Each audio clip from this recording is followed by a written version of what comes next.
Hey everyone, it's Casey, and today I'm going to take you through a little breakdown class of one of my favorite positions, and it was one of my favorite from the very beginning, Shirshasana headstand. Okay, so there are different variations of headstand that you can go through, and today I'm going to focus on tripod headstand.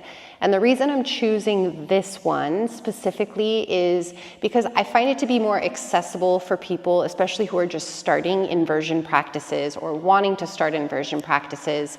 It's a nice introduction into headstand. Now there is one downfall to it, okay? I prefer other variations for a little more stability in through the arms, the forearms especially. You can really activate into the shoulders.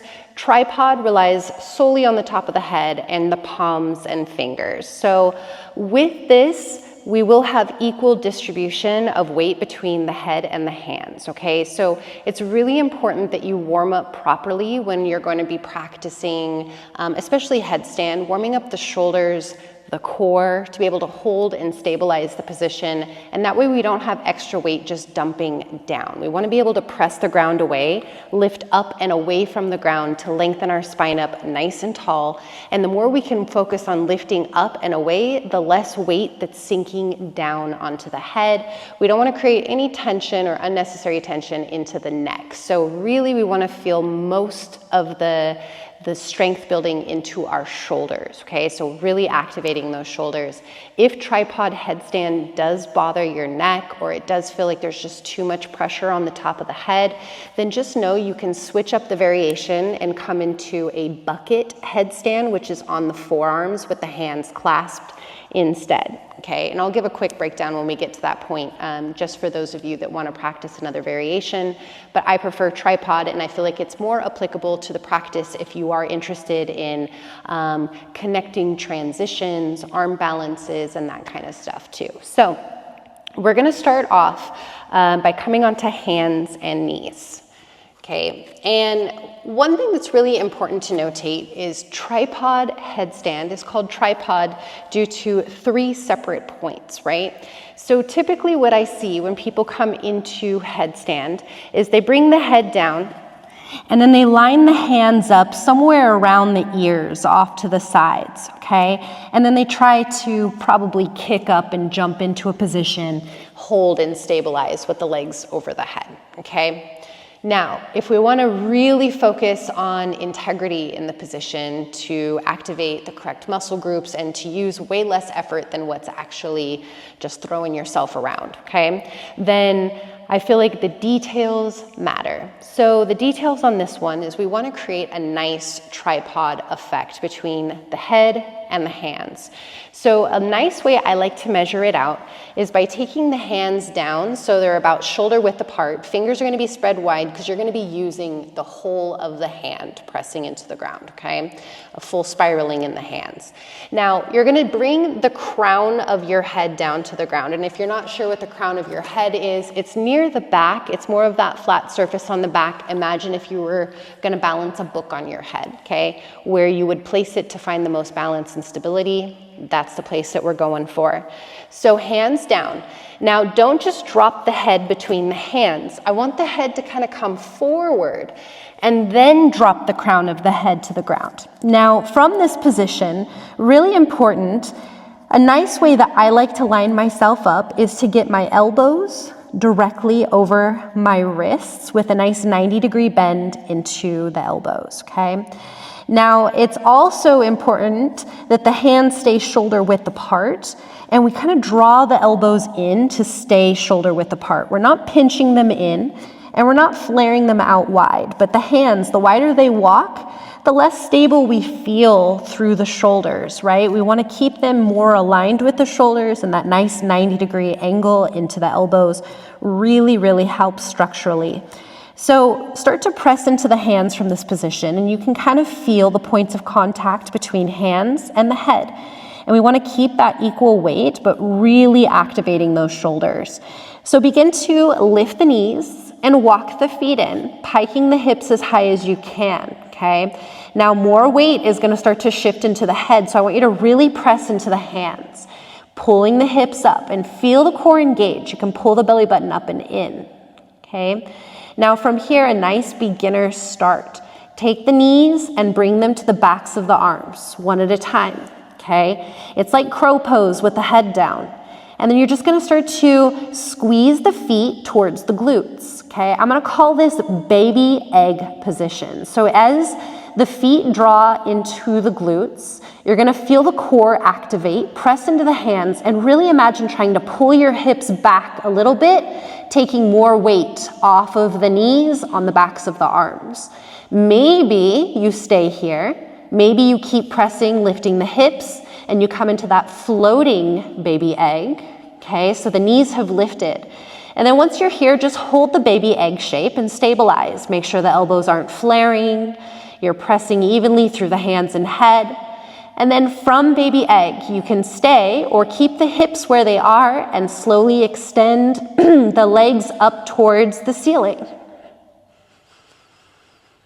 You don't have to come into the fully extended version. You can also take other fun variations with the legs. And then when ready, you can either hinge at the hips, slowly lower the feet all the way down, okay? Or you can just bend the knees, knees to chest, floating baby egg shape.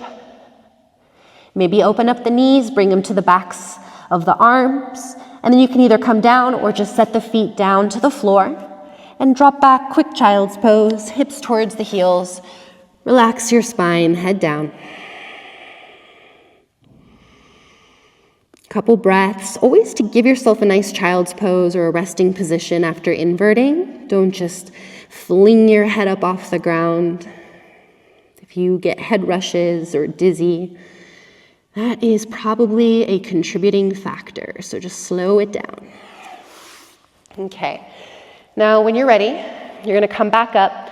We're gonna do that again, okay? I'm gonna give a couple different variations on this one just to play with. So going back to tripod versus the bucket, okay?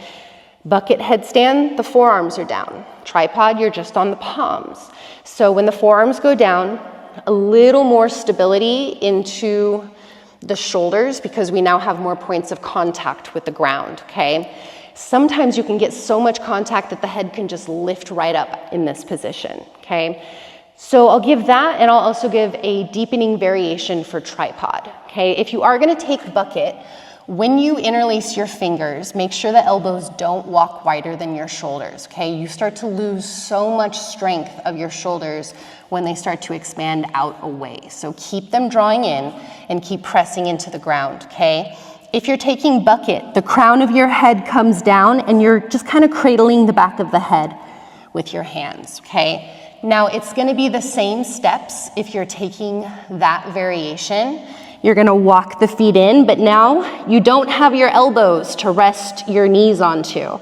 So that's the reason I don't like this one really for beginners, because I feel like sometimes people can get into it, but they just need that little bit of lift and leverage off the backs of the arms. So otherwise, if you're just doing bucket, you're gonna walk in, one knee to chest, come up onto the toes, pull the hips back, maybe press those elbows a little more, maybe you catch a little float time, maybe not, maybe you just switch feet.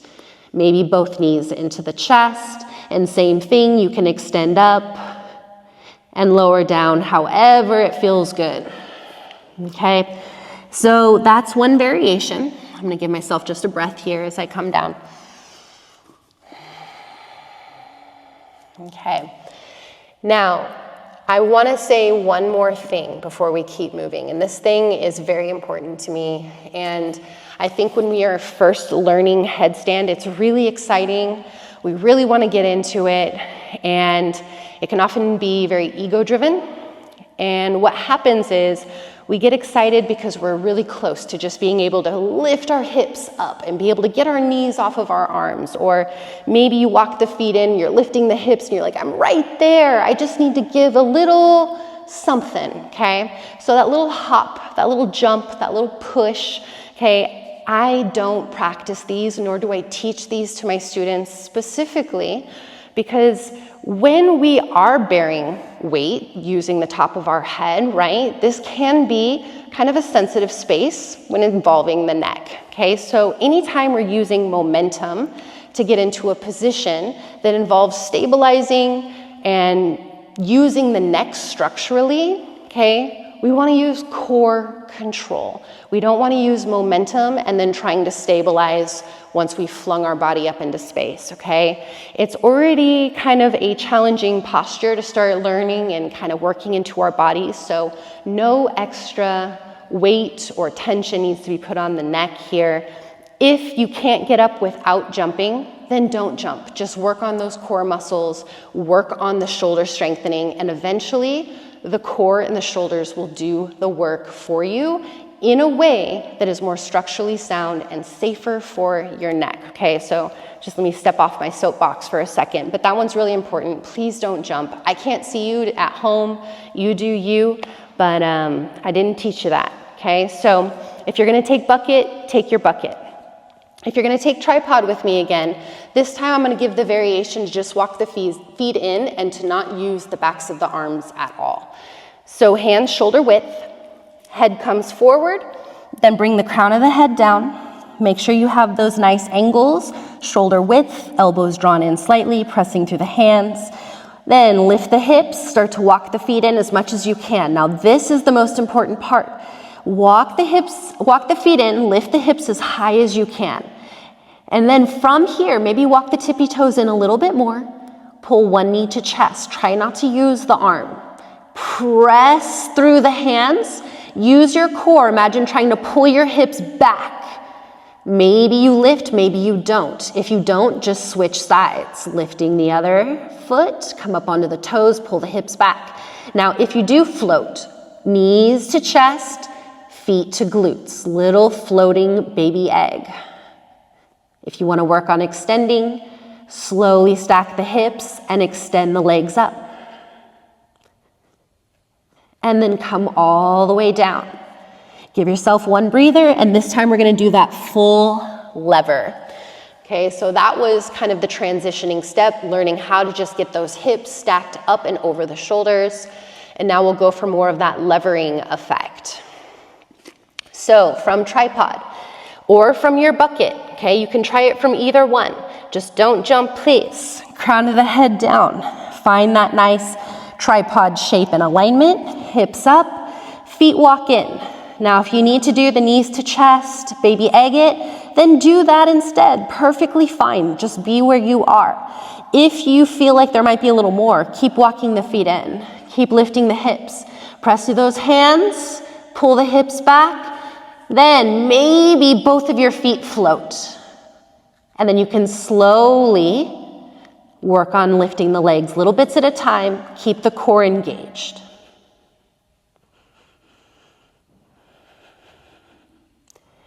Now you can come down however you'd like, but if you would like an extra challenge, bend the knees and slowly bring the knees to the backs of your arms. And then you can totally lean your way back and come up into crow pose. Lifting the head, activate the core, and make your way down, okay? That's just a little extra spice in there. You don't have to do all that. But that is one of my favorite positions because it builds a lot of confidence in the practice to be like, dang, I just did that. I can't believe I just did that. And then you start to recognize there's a lot of cool stuff in the practice that opens up doors to our physical capabilities, which is pretty amazing. So don't be frustrated if you're not exactly where you want to be. Work the steps. If you're not quite strong enough to lift up, you don't quite feel the flexibility, work on the stretching, work on the strengthening, core, shoulders. The rest will follow. Don't forget to take rest. Don't forget to do the proper warm-up and cool down. Let yourself relax. So let me know in the comments how you like this, if there were some helpful tips or tricks that will help you in your inversions practice. I would love to hear about it.